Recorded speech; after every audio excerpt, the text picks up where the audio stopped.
Bom, a ideia hoje aqui, começando com a parte da gravação, é justamente conversar com, posso chamar até de professor Carlos, Professor nada. professor Carlos Augusto Oliveira, amigo pessoal aí, que hoje é mentor de várias instituições financeiras e também muitas vezes vai a Brasília, conhece a parte do Banco Central, toda a estrutura para dar seus pitacos, principalmente nessa área de banco digital. Foi um dos primeiros a introduzir, junto com o Henrique Meirelles, o banco digital, que é o Banco Original. Então, Carlos, a palavra é sua. A ideia é fazer uma apresentação e logo depois a gente partir o mais breve possível para as perguntas, né? Bom, obrigado aí pelo convite. Assim, eu tenho uma apresentação e tal, mais para conduzir alguns pontos, mas é absolutamente informal, né? E a gente segue aí conforme o interesse de vocês, de detalhar mais, ou de parar mais num ponto, ou enfim, ou avançar e tal, né? Eu recebi aqui a encomenda de falar um pouco de Open Finance, né, explicar um pouquinho o conceito, benefício e tal, e falar do real digital. Então, vou começar pelo Open Finance, vou tentar ser o mais objetivo possível para tentar esclarecer aí dúvidas que possam ter, e aí depois a gente muda o tema, tá bom? Mas é importante que qualquer coisa vocês interrompam, perguntem e tal, que eu acho que é mais rico desta maneira, tá bom? Então, peraí, vamos lá.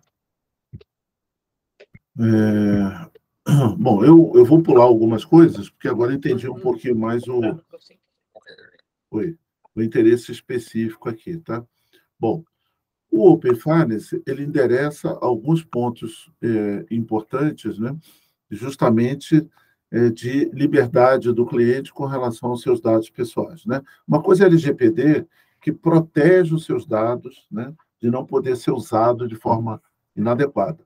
O Open Bank, depois o Open Finance, ele usa a LGPD nesse conceito para poder dar a propriedade desse dado para você poder, então, levar esses dados aonde você quiser, para o uso que você definir. Então, tudo no Open Bank, tudo no Open Finance, segue a LGPD.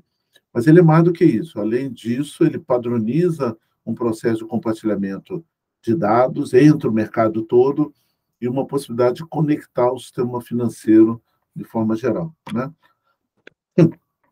Ele tem todo um arcabouço regulatório, mas o fundamental aqui, assim, o segredo dele ele padroniza as conexões entre as instituições.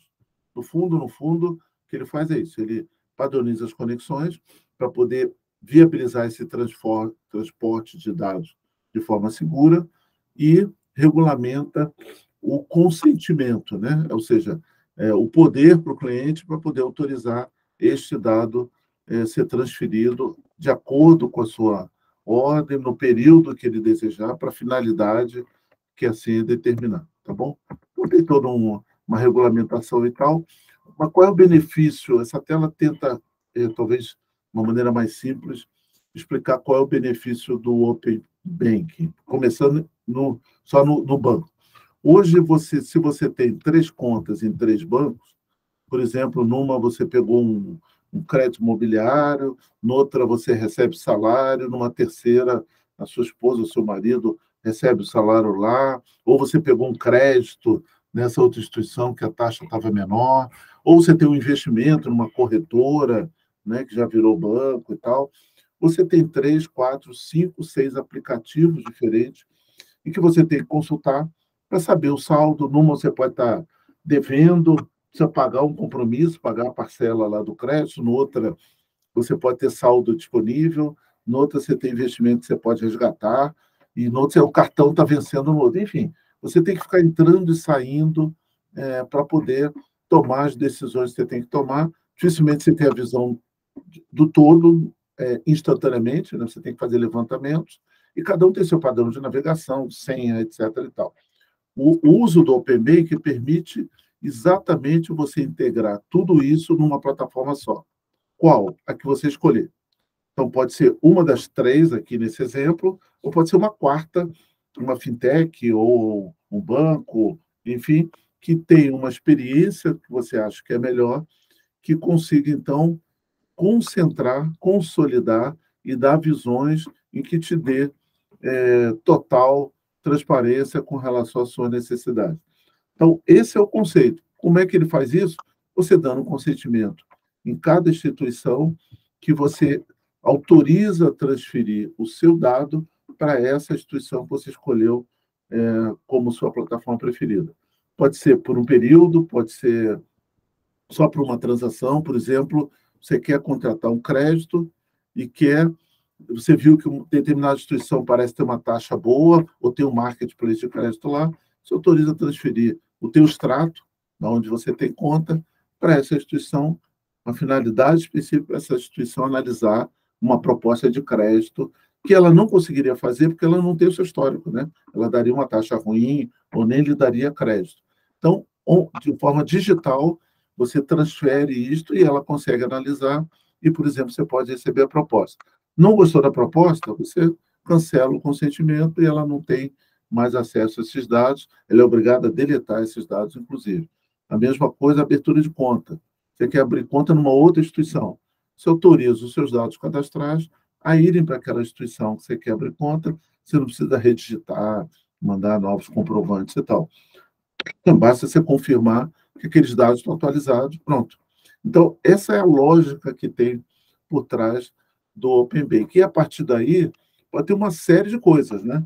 Se você tem um lugar que você concentrou toda a sua movimentação, seu patrimônio, informação, né, da movimentação do patrimônio e tal, ele pode, por exemplo, dar sugestões do teu comportamento, do agendamento de pagamentos, independente de onde essas contas estão, pode mostrar o teu fluxo de pagamento, dar orientações de como você gastar melhor o seu recurso, né? Enfim, apontar onde você pode melhorar e uma série de outras coisas que ele, de fato, pode ajudar na sua vida, mas principalmente simplificar a sua vida financeira, né? Então, esse é o princípio. Isso é possível com este pertencimento que ele dá, de que o dado que você tem, o teu histórico, o teu extrato, a movimentação, não é do banco onde você tem conta, é seu.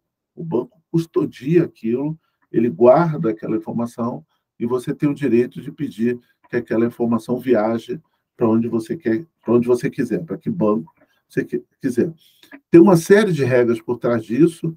Outra coisa aqui, ele não é uma iniciativa brasileira, ele já está em vários países, tem uma lista aqui do canto direito dos países que têm ou estão implementando, e isso aqui já está desatualizado. Então, uma tendência global, justamente para simplificar a vida das pessoas, dado que cada vez mais o mundo está complexo, mas está digital. Então, sendo digital, isso é perfeitamente possível. É um processo, então ele tem implementação em várias fases, que eu não vou me deter aqui para não perder muito tempo. Mas hoje já tem, algumas dessas fases já estão implementadas, dados públicos, dados de produto hoje já está implementado. Então, hoje, você quer saber, por exemplo, qual é o melhor produto de crédito parcelado ou de crédito imobiliário, quais são as condições do mercado inteiro. Você pode, através do Open Banking, porque esses dados estão lá, esse não precisa de consentimento, que é público, mas você pode tomar, por exemplo, uma decisão olhando o mercado todo, seja para negociar no seu banco uma condição melhor ou para escolher aonde você quer se relacionar. E já tem milhões de acessos e tal, porque isso está ganhando tração na medida que vai avançando na quantidade de dados que vão entrando para esse ecossistema para ser compartilhado. Tá? Então, isso vai avançando e vai gerando novos benefícios. Agora, eu preciso entender como o Open Finance funciona? Não, eu não preciso entender. Como eu não preciso entender por que quando eu espero tomar o meu plug aqui numa tomada, a energia elétrica entra e em qualquer plug que eu coloco, sai a mesma energia elétrica. Eu não quero saber como isso chega até aqui. O que tem por trás não interessa. O importante é que benefício eu tenho para dar esse consentimento para o banco. Que é aí que é o que cada plataforma, cada instituição tem que mostrar para o cliente para convencer ele de que ele pode ser a plataforma escolhida para concentrar as informações, suas informações, e lhe ajudar na sua gestão financeira. É tão simples quanto isso. Claro que aí tem uma série de etapas, né? Porque aí Open Finance, porque agora entra investimento, seguros e tal, tem uma série de coisas que vão acontecer, não vou detalhar aqui, mas ele tem uma experiência que ele foi desenhada padronizada para facilitar esse compartilhamento, e ele tem um arcabouço por trás justamente para, nessas interfaces padrões, de dar segurança, tem todo o processo de criptografia, um padrão super rígido de segurança. Esse padrão não era usado no Brasil e as instituições estão até com dificuldade de implementar, porque ele é alto nível de proteção, né? Tem uma série de regras que têm que ser cumpridas a partir da regulamentação do Banco Central, tem que ter alta disponibilidade, não pode cobrar do cliente para ele dar o consentimento, e assim por diante, né? Então, tudo isso é para dar, essa governança toda para dar segurança, para dar proteção para as pessoas começarem a usar na medida que elas sentem que tem, de fato, um benefício, tá? E tem, assim, se espera que com isso, de fato, surjam muitas soluções, muita inovação, por conta desse potencial de você, pela primeira vez, ter a capacidade de entender o cliente como um todo. E mesmo hoje, qualquer um aqui que tenha conta no Itaú, no Bradesco, no Banco do Brasil, por 20, 30 anos, por ter alguma coisa fora, por seu cônjuge ou algum familiar ter alguma renda, ter alguma coisa em outro banco, o banco não consegue ter domínio sobre tudo que você faz. Você tem um cartão de crédito, né, daquele banco. Pronto, você tem uma dinâmica de gasto e, eventualmente, uma receita que o banco não consegue entender. Então, a tese do Open Bank é, tendo acesso a tudo isso, de fato, ele pode gerar, então, produtos tailor-made para você, né, desenhados de acordo com a sua necessidade e gerar, a partir daí, muitos outros benefícios que possam vir, né? Então, se espera redução da simetria de informação, né? Hoje, um banco não consegue oferecer, por exemplo, em crédito, a mesma condição do outro, porque não tem informação. A informação está lá no outro banco. Ele não tem toda a informação, às vezes não tem nenhuma informação. Então, quebra a questão de simetria de informação. Elimina a barreira de saída. Então, é inércia que você tem, às vezes. Eu estou precisando contratar um empréstimo para comprar, sei lá, uma casa, um carro novo, e puta, eu vejo que tem outro lugar que me dá uma taxa melhor. Puta, mas até ir lá, mostrar todos os meus extratos, meus olerite, abrir conta, o gerente me conhece. É uma exceção de saco, não vale a pena. Eu faço aqui no meu banco mesmo, mesmo sabendo que a taxa é maior, né? Acaba com isso, porque num clique eu levo toda essa informação e consigo, então, estar mais abertos a novas propostas de investimento, de crédito, enfim, soluções mais convenientes para mim. Então, tira essa inércia que hoje tem, que é uma grande barreira de saída, e muitos bancos se aproveitam disso, né? E aí cobram tarifas maiores, etc., porque sabe que você não vai sair dali, né? Com isso, aumenta a concorrência, né? Então, o banco deixa de ser dono do cliente, né? Porque a qualquer momento ele não precisa encerrar a conta para o outro banco ter acesso às informações, e o Banco Central tem essa visão assim de que é como se eu pudesse montar o seu banco, que agora eu posso ter um cartão num lugar, ter um investimento no outro, para contrato seguro, eu posso ter relacionamento com 20 instituições diferentes, porque eu posso centralizar num lugar só e ter a visão completa. Não é mais um transtorno. Eu posso escolher as melhores soluções do mercado, né? Então, conceitualmente, é isso, tá? E olhando um pouco a experiência do mercado internacional, né, onde já tiveram algumas já está muito mais tempo, né, na Europa, já está quase 10 anos, se verifica, de fato, uma série de soluções novas que surgiram ou que foram incrementadas, que melhorou bastante a eficiência do sistema financeiro, né? Então, aqui é só alguns exemplos. Validação de identidade, né? Facilitar o onboarding de novos relacionamentos ou renovação cadastral, Marketplace de crédito é onde se espera que isso prospere muito rapidamente, né, com taxas cada vez mais atrativas. Já tem banco fazendo isso. Fala assim, a, a, faz o compartilhamento para mim, que eu provavelmente vou te dar uma taxa melhor. Experimenta isso. Se eu não der, você cancela o consentimento. Já tem algumas instituições fazendo isso. Comparação de produto, né, para tomar decisão. Então, isso é uma coisa que tende a acontecer bastante. É capaz, como hoje eu faço comparação de preço em loja, através de buscadores, etc., eu vou poder fazer a mesma coisa no mercado financeiro. Agregador de dados, ou seja, gerenciador de dados, de informações, e aí não é só pessoa física, né? Nas empresas, isto é fantástico, né? E o que estão chamando de iniciador de pagamentos. Integrando isso que a gente está falando com o Pix, já está surgindo, que é uma das fases lá do OpenBank, é você poder integrar aonde você está usando com aonde você quer pagar. Então, estou no e-commerce, fazendo uma compra, eu não quero usar meu cartão de crédito, ou eu não tenho crédito, por exemplo, e eu quero pagar debitando aonde eu tenho conta.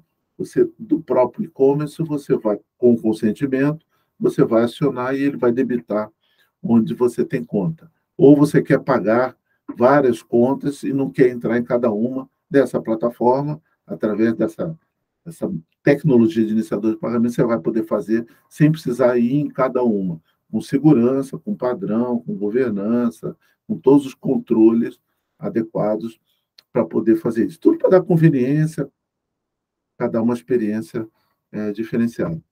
Acho que é isso. E aí tem uma série de outras coisas e tal. Eu poderia estender um pouco benefícios para as próprias instituições e tal, mas acho que não é o fórum. Eu acho que essa é a visão que eu queria dar aqui do que é esse Open Finance. E na medida que outros segmentos vão se agregando, a combinação disso vai cada vez ficando mais rica, né? Então, um desenho seguro, sabendo exatamente o potencial financeiro, a dinâmica de uso, né, de viagem, de uso do carro, etc. e tal, dá uma capacidade diferenciada. E assim por diante. Aí tem muitas iniciativas usando o conceito do Open Bank, está já evoluindo para Open Finance, Open Health, Open Insurance, Open Energy, Open Telecom, e assim por diante, de novo, no mundo, não é só no Brasil. Eu vou parar por aqui para alguma pergunta ou outra, para a gente poder mudar de assunto ou explorar alguma coisa a mais que vocês tenham interesse, que eu não tenha conseguido responder. Tem a primeira é do Paulo Raimo, né? Paulo, se você quiser fazer pessoalmente, fica à vontade. Vou tirar aqui, que acho que facilita. Uhum. Ele pergunta, o Paulo Raimo aqui, apesar do alinhamento com a LGPD, qual a garantia da blindagem dos meus dados? Então, qual é a garantia que você tem na blindagem dos dados aonde você tem conta? É a segurança do banco onde você está, que tem padrões que ele tem que obedecer, é supervisionado pelo Banco Central, tem uma regulamentação específica com relação a isso, e de vez em quando tem vazamento, tá certo? E esses vazamentos, ele responde por isso e é obrigado a tomar providências para aquilo não se repita, porque senão ele tem um problema de continuar no mercado, além do dano de imagem quando isso acontece. O Open Finance é exatamente igual, essas conexões tem a inteligência que o Banco Central está usando, aliás, de uns anos para cá, o Pix já foi exemplo disso, não é criar um padrão brasileiro, não é inventar um processo, não, pegou essa experiência lá de UK, que é o melhor case, melhor no sentido que está mais tempo, está robusto, está bastante testado, se pegou todos os padrões de criptografia, de segurança e tal, e trouxe para cá. E como eu disse, foi um problema, porque ninguém não tinha domínio aqui, então teve que ter toda a capacitação. Nunca houve vazamento de informações na conexão do Open Finance, portanto, é um modelo bastante testado e provado. Pode ter no futuro? Pode, como pode ter onde você tem conta. Agora, na hora que você escolhe para onde você vai consentir esses dados, evidentemente, os cuidados são os mesmos onde você tem conta hoje. Eu vou numa plataforma de uma fintech que é sensacional. Conheço a fintech, vejo o padrão de segurança. Ela também está regida pelo Banco Central, né? tem uma reputação, etc., mas tem que tomar todos os cuidados que você toma hoje na sua vida e dos seus dados financeiros, que, aliás, não está só nas instituições financeiras, né? Trafega aí por vários outros ambientes. Bom, agora o próximo é com o Bretos, que levantou a mão. Por favor, Bretos, pode fazer a pergunta direta aí. Olá, Carlos. Obrigado aí boa tarde a todos. Boa Obrigado pela breve explanação. A minha pergunta ela é mais: existem já convênios sendo firmados entre bancos centrais? Ou seja, história de crédito, por exemplo, com esse processo você consegue transferir história de crédito de um cidadão brasileiro que está indo morar nos Estados Unidos ou vice-versa? Não, ainda não se chegou nesse ponto. Tem algumas ideias, algumas discussões de avançar também para isso, né? O Brasil está cada vez mais se internacionalizando, né? Tem várias experiências em que ele não só é uma referência, né? Dado o grau de digitalização e inovação do sistema financeiro, é uma referência para muitos países, inclusive desenvolvidos, como também ele está cada vez se conectando mais nessa rede global, né? O Pix vai se tornar um mecanismo. O Pix internacional está vindo aí, ano que vem a gente deve já começar a testar, e uma série de outros mecanismos. Então, não, ainda não, mas provavelmente isso vai acontecer no futuro, mas, de novo, através do consentimento do cliente, né? Tudo Legal. isso está sob égide do cliente. Deixa eu te fazer uma outra pergunta. Eu acho que é a mesma coisa, mas eu queria ter certeza te escutando. Uhum. Outro dia eu estava vendo uma apresentação de uma startup e era fotografia assim de uma jovem futura mãe, Uhum. né, com a barriga assim, e parecia uma caixinha do lado e falava mais ou menos assim, né, que o filhinho ou a filhinha dela já ia nascer e já ia ter algo de valor, alguma coisa assim. O conceito por trás disso está nessa questão de você, de alguma forma, constituir propriedade, assumir propriedade Legal. dos seus dados pessoais, Uhum. é isso? E você É. disponibilizar os seus dados à medida que seja do seu interesse, desde que você tenha contrapartidas interessantes para isso. Isso com essa história financeira, como é que essas coisas... É a mesma coisa ou ela se toca? Excelente pergunta, né? Isso é a segunda derivada do Open Finance, né? Você tem razão. O Open Finance viabiliza isso. Que conceito é esse que você acabou de ver? É o conceito de você monetizar os dados. O Open Finance o dado é seu, você pode levar para você se beneficiar com um serviço melhor, poder gerar competição, poder gerar serviços que melhorem a sua vida no seu dia a dia, né? Aí para o Open Finance. E aí começa a falar, peraí, se o dado é meu e eu posso levar e posso usar, eu posso vender esse dado, eu posso vender o acesso a esse dado para alguém que ele vai me trazer um valor, ele não vai trazer um benefício, mas para ele vai ser um benefício, né? Então, sei lá, um caso típico, caso clássico, assim.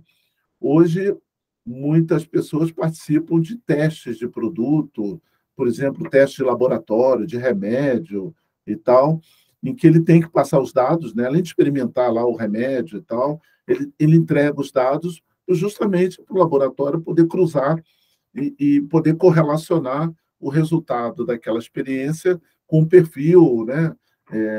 Da pessoa, com DNA, idade, enfim, características pessoais.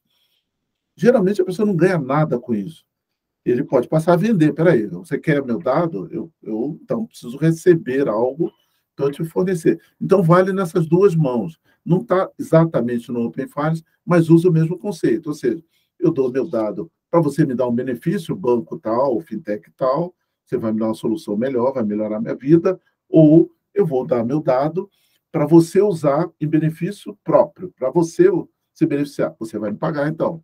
Então, tem empresa já construindo esse arcabouço em cima do Open Finance para poder gerar precificação, gerar marketplace de oferta de valores, certificar esse dado, etc, etc, etc. É isso que você viu e é bem ousado, é mais à frente ainda, mas faz todo sentido, né? É que tudo começa com o tratamento da confidencialidade dos dados, é isso? E depois você puxa para a propriedade tua e é teu, e quem quiser vem até mim, e a partir disso a gente conversa. Eu vou tomar as melhores decisões para o meu benefício. Ou você me dá uma solução, ou você me dá dinheiro, né? Perfeito. Então, você Legal. tem decisão para poder alguém usar o seu dado. Legal, obrigado. Até a propriedade intelectual individual, né?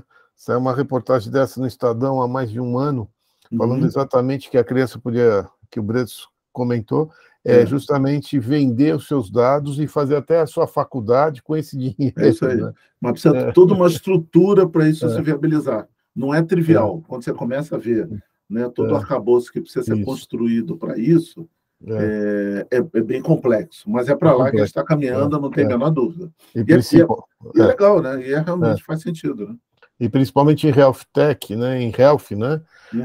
É pior ainda, do que 10 vezes pior, sei lá quantas vezes pior, do que de um simples Open Finance, né? Exatamente. Bom, vamos lá. Tem uma outra pergunta do Paulo. Paulo, se quiser fazer pessoalmente, fica à vontade, Paulo Raimon. Paulo? Bom, está aqui. Esses dados serão usados para que o banco ofereça outros produtos ou vendas casadas? Então, a decisão é sua, inclusive quanto a que utilização pode ser feita com aquele dado. Então, o consentimento está na regulação.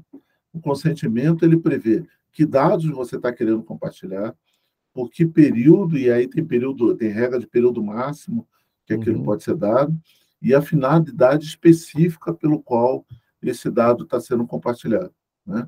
Então, você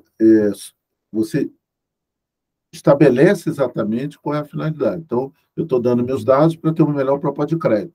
Ele não pode usar esse dado para amanhã vir me oferecer uma conta, um investimento, um seguro, ou uma previdência. Eu não quero previdência, eu quero, né?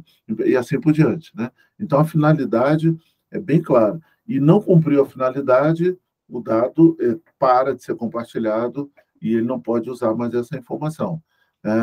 Mas qual é a garantia que eu tenho que ele não vai usar a informação?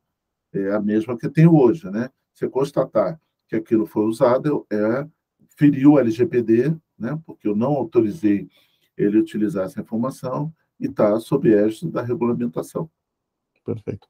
Bom, se não tiver mais nenhuma pergunta, né, vamos agora entrar no Brasil, no Real Digital. Real Digital. O Brasil real. Né? Então, deixa eu abrir aqui. Eu vou só fazer um trocadilho aí. Tomar liberdade aqui de pegar uma outra apresentação, porque acho que também me ajuda a seguir um raciocínio lógico. Peraí, deixa eu ver aqui. Onde eu vou aqui? Deixa eu pular a etapa aqui. Certinho. Ótimo. Beleza. Então, vamos lá. Bom, nós estamos diante, né, de uma nova jornada, né? Onde começou esse assunto, né? Começou esse assunto lá em 2019, quando um senhor chamado Zuckerberg lançou uma rede social, a Libra. Até então, o que você tinha? Você tinha a criptomoeda, né? Estava vendo lá crescer lá Bitcoin, etc. e tal. O mercado financeiro como um todo olhava para aquilo e falava: tá bom, isso não tem problema, né? É como comprar dólar no cambista, eu não precisa me preocupar com isso, né? Isso não diz respeito ao mercado financeiro, isso é marginal, não vou querer me envolver nesse assunto e vamos embora, né? Acho que hoje, mesmo nesse raciocínio, já tem visões um pouco diferentes, dado o tamanho que tomou. Mas em 2019, em que o volume não era tão grande ainda de criptomoeda, o Zuckerberg, um belo dia, ele anunciou para o mundo que ele estava lançando a Libra. O que era a Libra? Não sei se alguém lembra desse lançamento. Ele falou assim: olha, através do Facebook, você vai poder comprar uma criptomoeda chamada Libra, através do país onde você reside. Eu vou converter, no caso do Brasil, os reais em Libra, do americano dólar em Libra, e você vai poder, em qualquer lugar do mundo, pagar em libras, né? Lembrando que a plataforma Facebook é uma plataforma global, né? Tem centenas de milhões, acho que chega a alguma coisa em torno de 1 bilhão de usuários, né? Só não está na China, né? Então, com isso, ele falou o quê? Cara, eu acabei com a necessidade das pessoas de ter a sua própria moeda do seu país, porque ele faria a conversão, né, instantaneamente, em qualquer lugar do planeta, qualquer lojista, qualquer comerciante, evidentemente passaria a aceitar essa Libra, né, dado o tamanho que é essa plataforma, e aí todo mundo caiu a ficha de um grande problema que estava surgindo naquele instante. E aí começou, aqui tem alguns comentários aqui, que surgiram assim em seguida, né? Como esse aqui, que é a Libra, a moeda administrada pelo Facebook, pode causar alterações na economia mundial e trazer risco à segurança de dados, né? Outro falou, o Facebook e a Libra põe em xeque a soberania monetária e pôs alarme dos bancos centrais de todo mundo, né? E assim por diante. O Fed lá, o presidente do Fed, pois, tem sérias preocupações. Isso gerou uma reunião do G20, para vocês terem uma ideia, um mês depois, para discutir esse assunto. Por quê? Bom, primeiro isso, né? Se eu não faço mais câmbio, eu não faço conversão, dependo agora do Facebook para poder fazer trânsito de moeda, eu tenho um problema como país. Segundo, como é que eu garanto a segurança disso e que taxa de conversão ele vai usar? Ele vai agora fazer todo o hedge de conversão da minha moeda para o resto do mundo? Terceiro, e se ele amanhã quebra, fecha, desiste, né? Some? Todo o volume de dinheiro dos brasileiros vão estar lá naquela plataforma e qual o poder que eu tenho de conseguir atuar, recuperar isso e assim por diante. Então, isso provocou no mundo, como consequência dessa iniciativa, o tal das CBDCs, que é Central Bank Digital Currency. Os bancos centrais perceberam que eles tinham que fazer alguma coisa para se proteger contra iniciativas de criptomoeda dessa natureza. Não é se proteger do Bitcoin, é se proteger de iniciativas que poderiam pôr em risco a soberania nacional, reconhecendo por esse desenho que o Facebook construiu, que aquilo de fato trazia uma solução, resolvia um problema, né? Trazia uma eficiência monetária transcontinental que eles não conseguiram resolver através dos sistemas individuais de cada país. Eles olharam, peraí, ele fez um desenho que de fato resolve o problema do cidadão que viaja, que quer converter, que faz investimentos, remessas, etc. Reduz absurdamente as tarifas, né? Ele inclusive não ia cobrar nada para fazer esse câmbio, ele ia ganhar, claro, no câmbio e tal, mas ele não ia cobrar nada no preço, né? Na conversão, mas ele não ia cobrar nada para isso. Então, assim, resolveu um problema enorme do planeta, só que pôs em risco todo o controle monetário dos países, e ele não é exatamente alguém sinônimo de segurança, né? De proteção de dados, né? De garantir privacidade para as pessoas, né? Então, eu falo assim, então os bancos centrais começaram a se reunir e fazer projetos para poder fazer a sua moeda digital.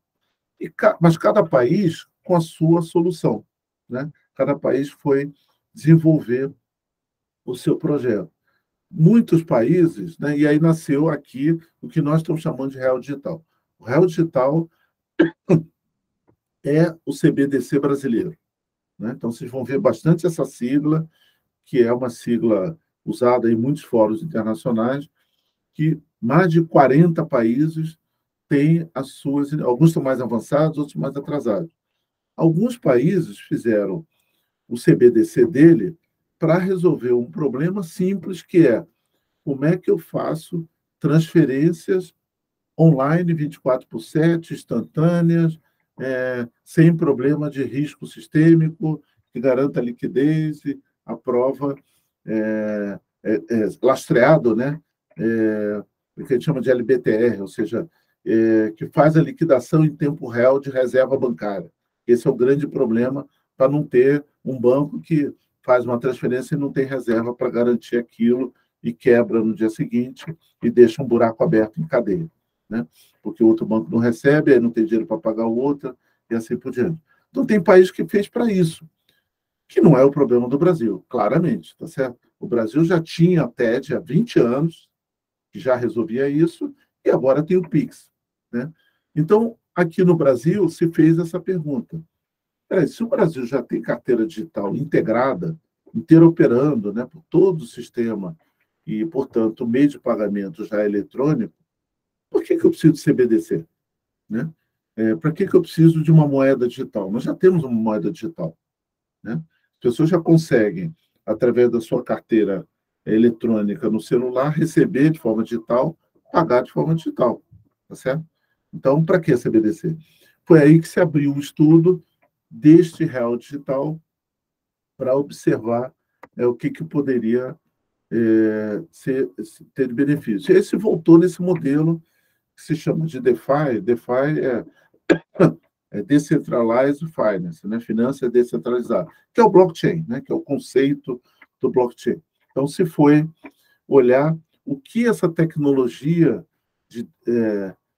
descentralizada, né, poderia agregar para a evolução do sistema financeiro. Já que eu não posso ir contra, porque ele traz benefício, traz realmente valor, que eu posso extrair dali para ajudar a aumentar a eficiência do sistema financeiro? É esse o foco do Real Digital.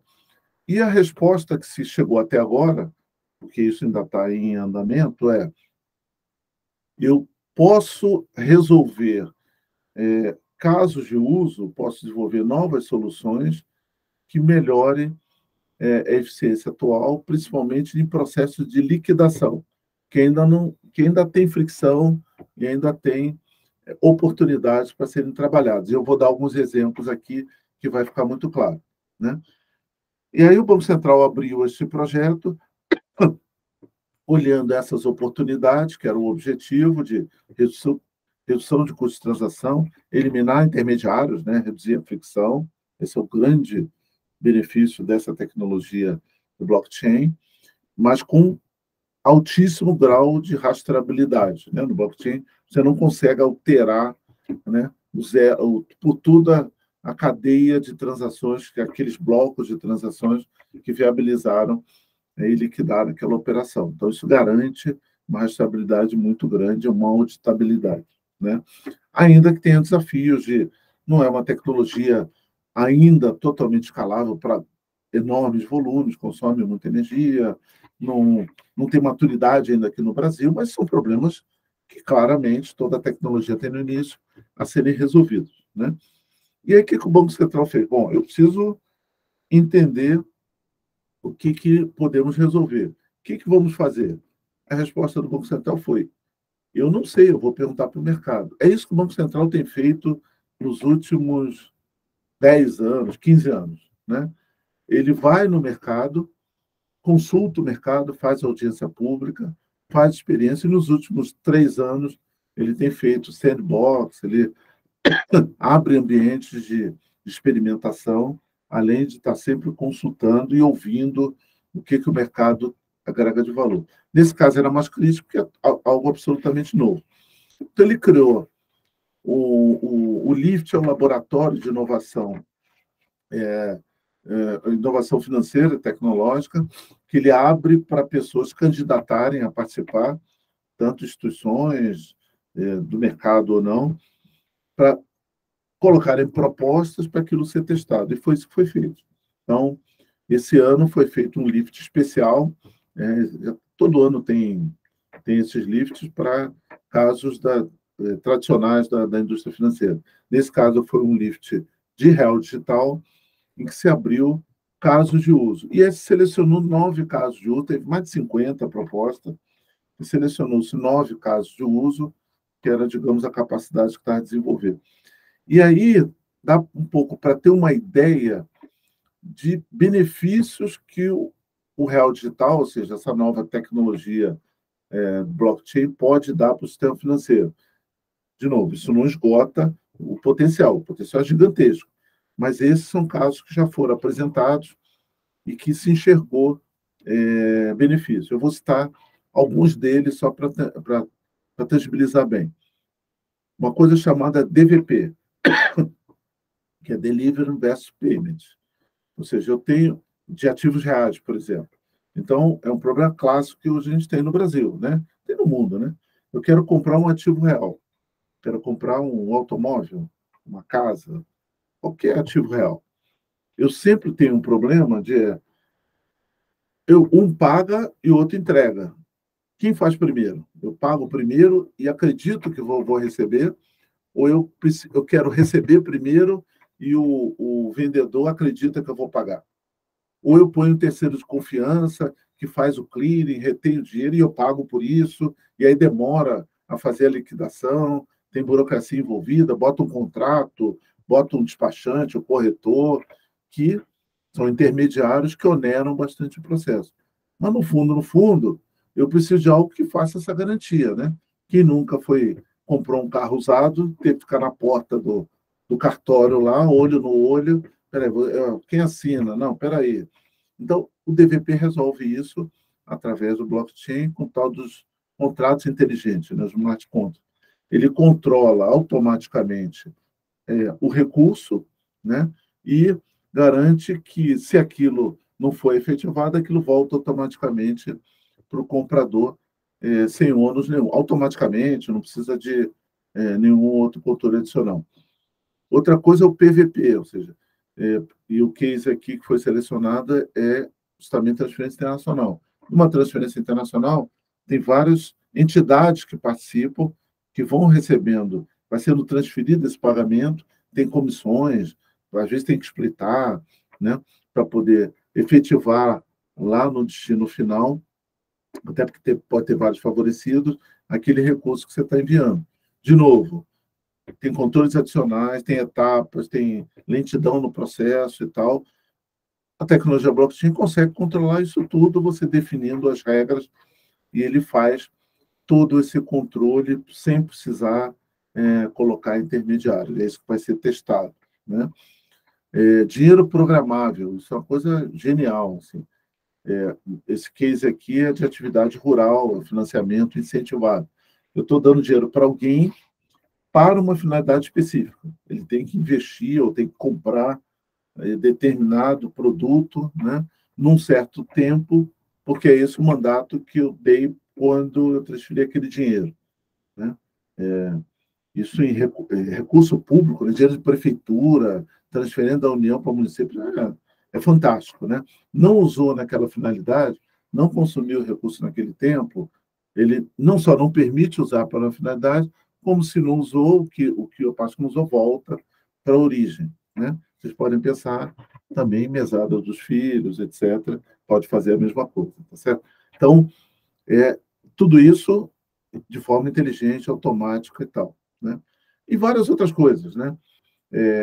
Esse offline duo que está aí, é você poder transferir o dinheiro da sua carteira para um offline, ou seja, ele está no seu mobile, não está mais no banco, e poder pagar alguém que vai receber também offline. Você está no subterrâneo, numa garagem, no metrô, sei lá o quê, numa zona rural, está sem sinal, mas você já reservou aquele dinheiro para pagar, está na tua carteira e você faz a transferência e a pessoa recebe também e acusa que foi feito o pagamento através do blockchain.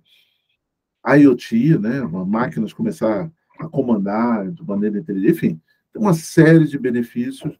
Isso vai ser testado ao longo do ano que vem e, na medida que isso for validado, a partir de 2024, são realidades que começam a vir. Bom, mas como é que isso vai funcionar? Bom, o Banco Central estabeleceu algumas diretrizes. Né? A diretriz não vai ser uma criptomoeda tradicional, se é que essa expressão pode ser usada. Vai ser uma stablecoin. O que é uma stablecoin? As stablecoins é que tem paridade com alguma coisa, com alguma moeda. Então, ele vai ter paridade com moeda do real, 1 para 1. Ou seja, eu transfiro esse token no real digital e ele continua valendo a quantidade de reais que originou aquela transação. Isso resolve um problema de conversibilidade, depreciação, valorização, etc. Então, ele não é uma criptomoeda que valoriza e tal, precisa ter lastro e tal. O lastro sai da reserva bancária exatamente como outros recursos, né? Então, essa é a primeira grande definição, né?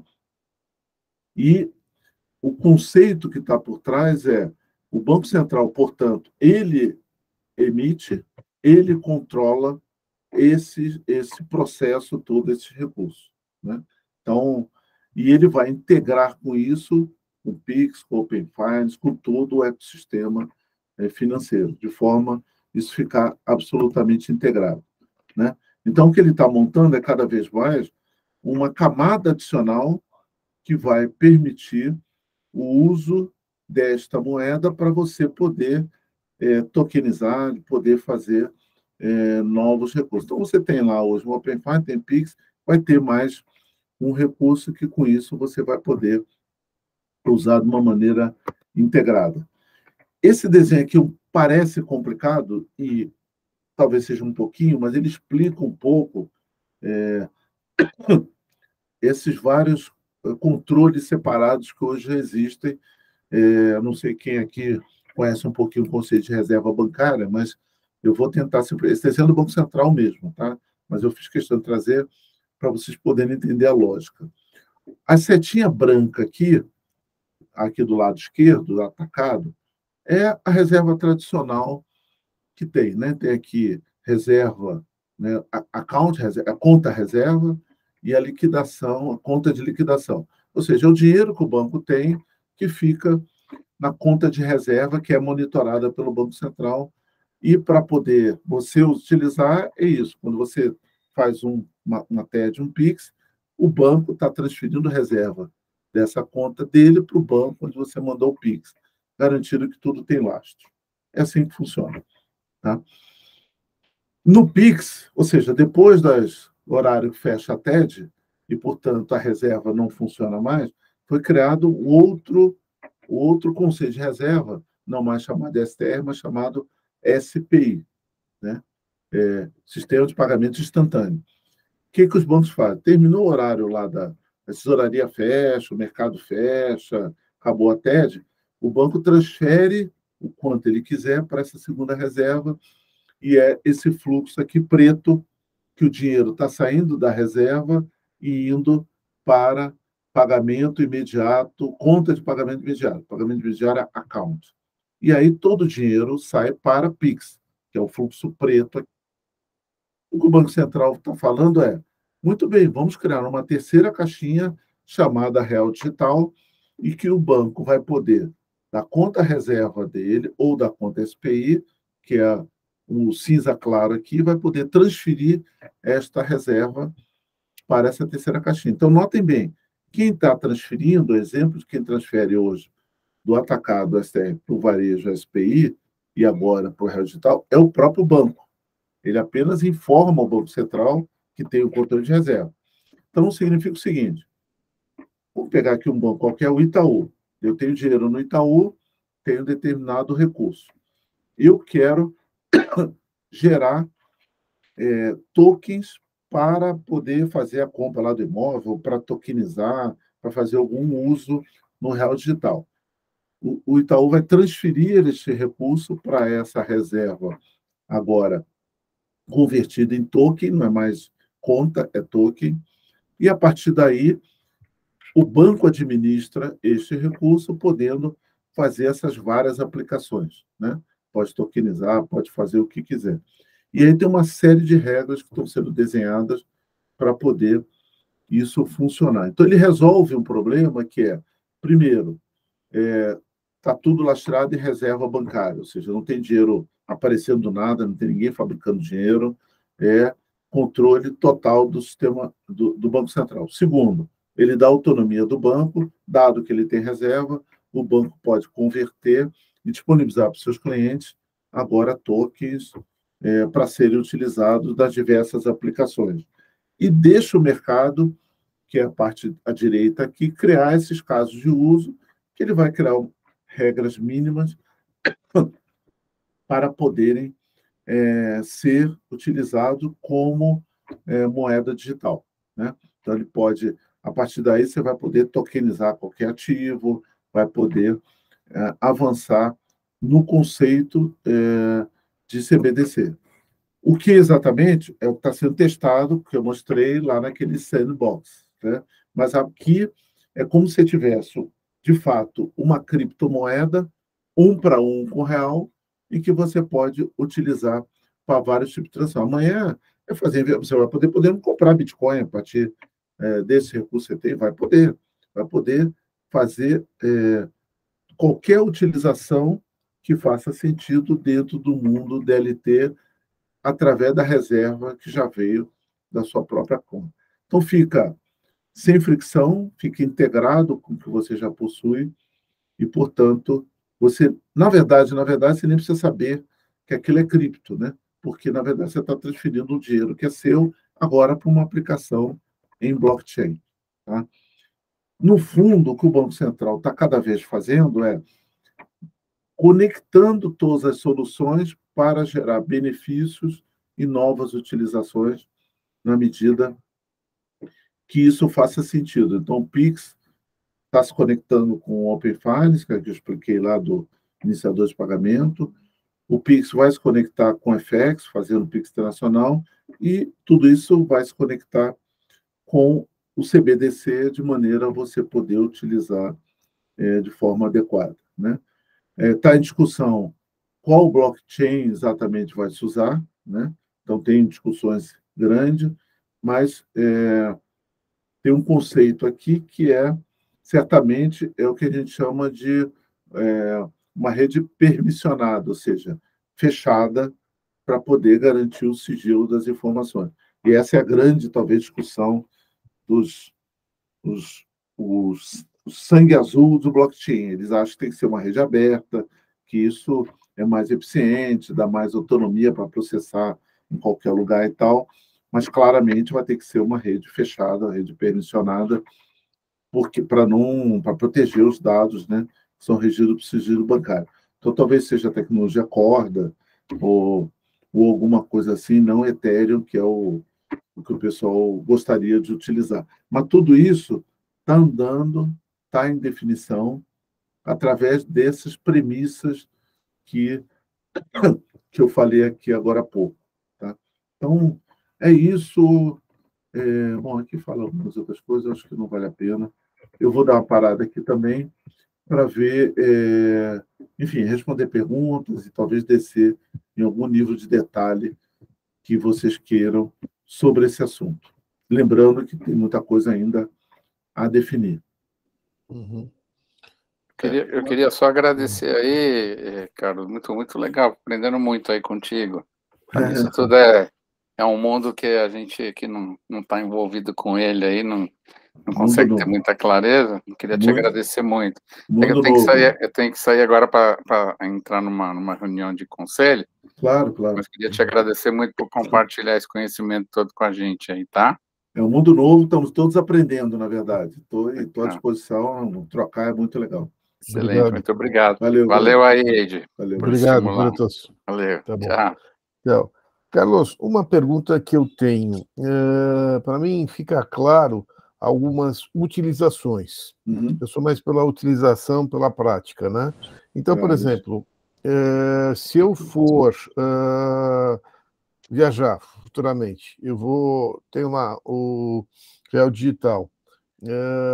Teoricamente, eu faria essas transações e hoje não seriam cobrados nenhum imposto, nenhum IOF, nada. Uhum. Isso é verdade? Não sei. Isso está em discussão.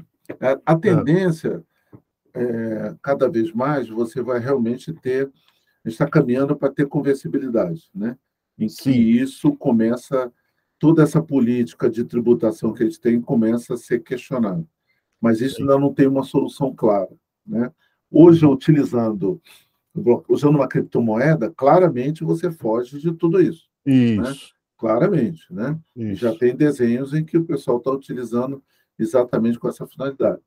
Então, esse é um dos desafios que o Banco Central vai ter que enfrentar na hora que fechar esse desenho, né, para poder ter atratividade sobre essa utilização. Né? Mas isso não está Perfeito. discutido. Tá? Ah, não está discutido. A questão que eu vejo muito interessante é quando você vai fazer as transações também, né? As transações aduaneiras, vamos chamar assim, né?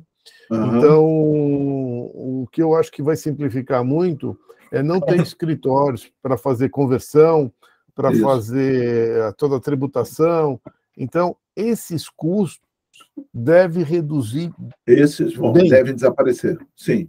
Sim, sem desaparecer. dúvida. Esses devem desaparecer.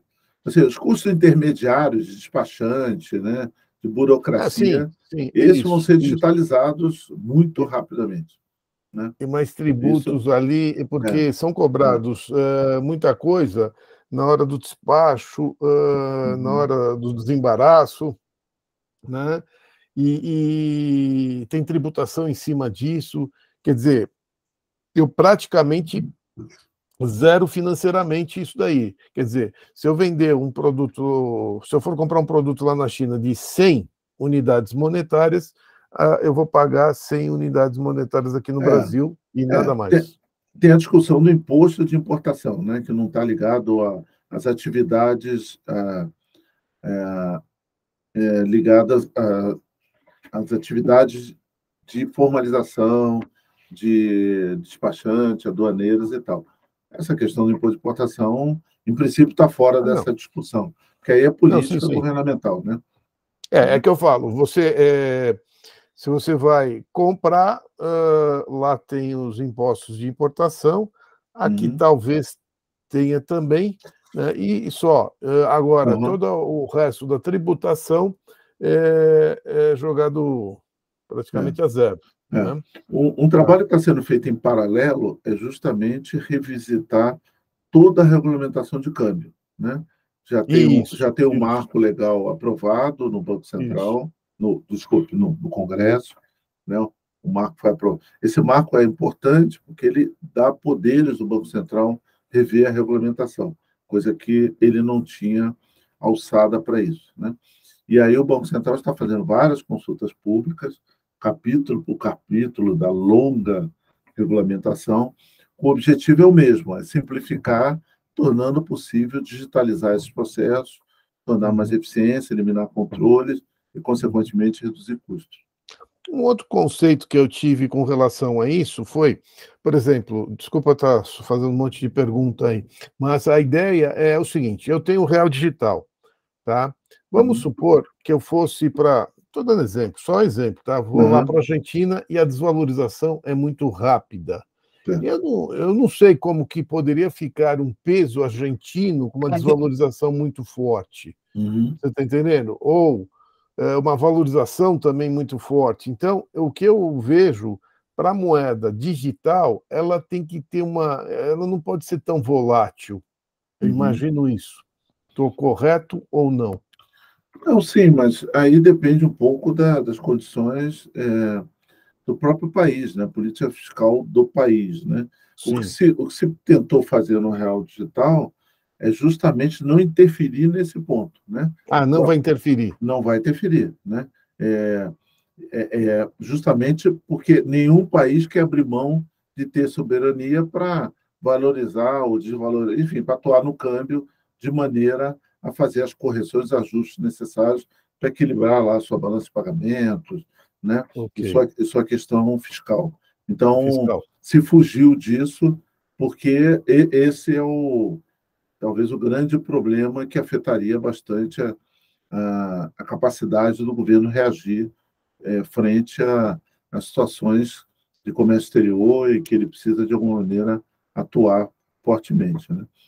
Eu pensei que teria que ter um pouco menos volatilidade, quer dizer, ser mais constante a moeda, principalmente a moeda digital, para que ela não perca valor, né? Não, mas não. O conceito aqui é que ele mantém a paridade com com a moeda real, né? Com a moeda física, né? Porque quanto mais estável, mais eu tenho presença mundialmente. Se eu tenho uma volatilidade, hoje na moeda normal, né? Sem ser digital, eu perco isso. Por exemplo, a nossa moeda não é reconhecida na Europa, em vários lugares, né? Com essa revisão do câmbio e com o Pix Internacional, tem um projeto global, né? Que vai integrar 60 países em torno de países que já têm mecanismo de transferência internacional, mais os CBDCs. Então, que isso está se abrindo uma agenda que vai permitir que, dado algumas condições, né, que se ele conseguir cumprir toda a jornada, de fato o real virar uma moeda conversível no horizonte aí de alguns anos para frente. Mas tem muito trabalho aí para chegar nesse ponto. Mas esse é o objetivo. Tá. Bom, se a pessoa tem Ethereum, tem lá Bitcoin, tem qualquer coisa, eu vou poder comprar na taxa de conversão normal para o real digital, isso sem problema nenhum. Sem problema nenhum. Se você tem já você tem os tokens lá, né? O teu banco oferece, né? Vai ficar a critério de cada banco, mas o teu banco oferece, então, o real digital como uma alternativa, você vai poder converter e usar isso para o que você quiser, inclusive para comprar criptomoedas. Não, ou se pegar a criptomoeda e trazer para o real também, né? Também, sem problema. Quer dizer, você está legalizando. Agora, vai ter alguma taxação ou não? Não vai ter nenhuma taxação, nenhuma tarifação em cima disso daí, nenhum imposto? Não tem nenhuma discussão em torno disso, não. Mas eu acho que não, mas está prematuro ainda fazer afirmações definitivas sobre isso. Porque se eu vou legitimar, né, um Ethereum, isso daí, talvez até seria uma fonte de renda, vai? Tá, a discussão que tem, eu pulei alguns slides, tá, porque não faria sentido muito detalhar isso, mas a discussão que certamente tem é quais são os pontos de compliance que vão ter nesses processos, né? Que o Banco Central vai, de alguma maneira, colocar para que você garanta prevenção à lavagem de dinheiro, etc. e tal. Então, isso certamente, na saída não, mas na entrada de recursos advindos de criptomoeda, certamente vai ter algum tipo de processo para que seja feito algum tipo de checagem, né? Isso é importantíssimo, né? Isso é importantíssimo. Sim. Porque senão a pessoa faz a lavagem, joga em cripto vem para real digital. E pronto, exatamente. Então, isso vai ser inserido com certeza.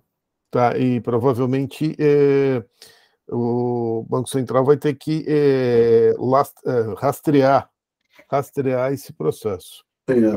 Tudo E não é fácil, tá? Não é fácil. Porque aquilo caminha por vários exchanges, então não é trivial.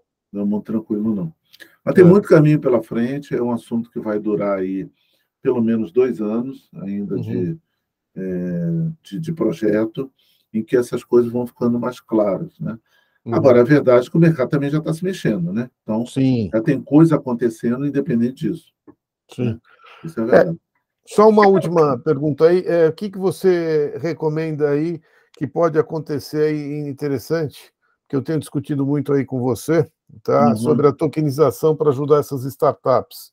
Então, o que você acha que pode acontecer aí? Me dá uma luz. O que eu acho que vai caminhar mais rápido é tokenização de ativos reais, especialmente imobiliário. Tem imobiliário.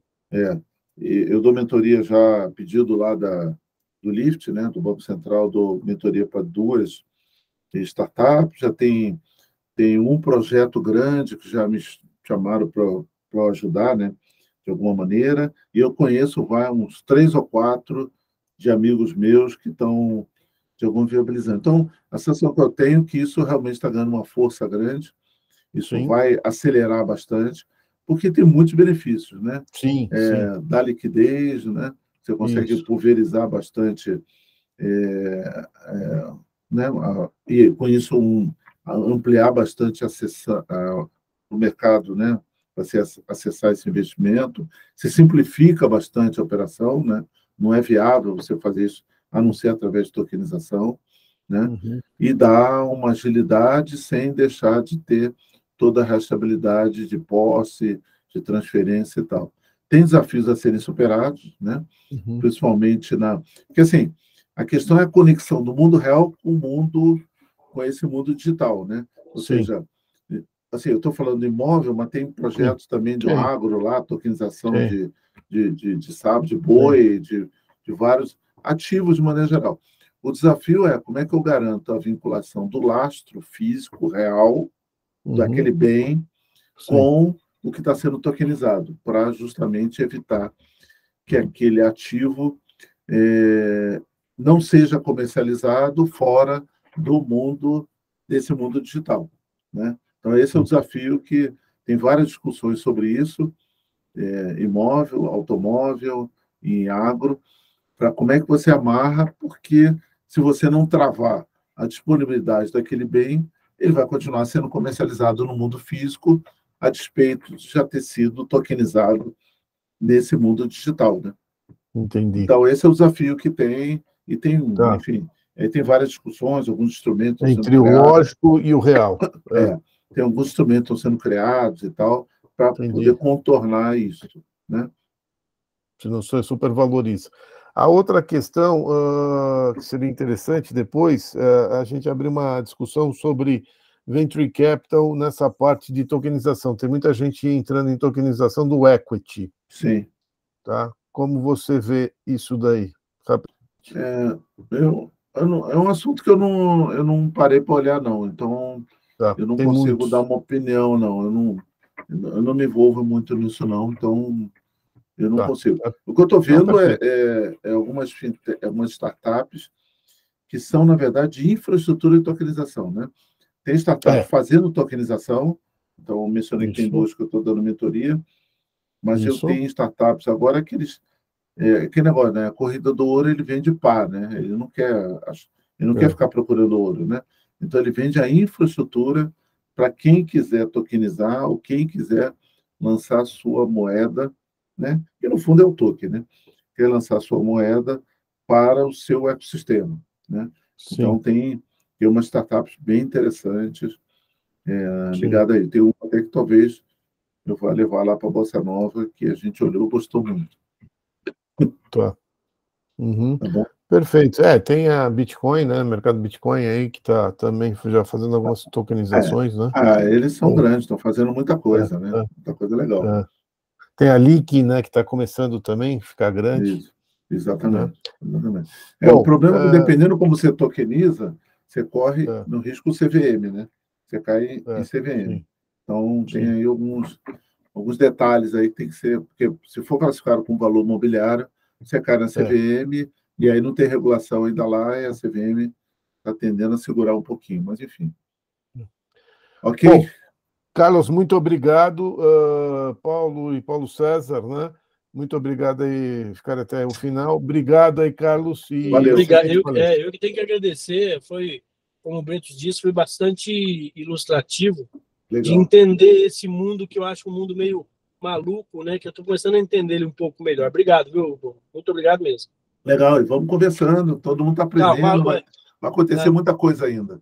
Valeu. Não, eu falo maluco, não é maluco, é assim, que é difícil entendimento, então a gente precisa realmente de vocês que entendem do mercado e para a gente colocar o nosso pé no chão, para a gente poder discutir um pouco mais. Obrigado mesmo. Valeu, pessoal. Um abraço, boa noite. Obrigado aí a todos. Tchau, tchau.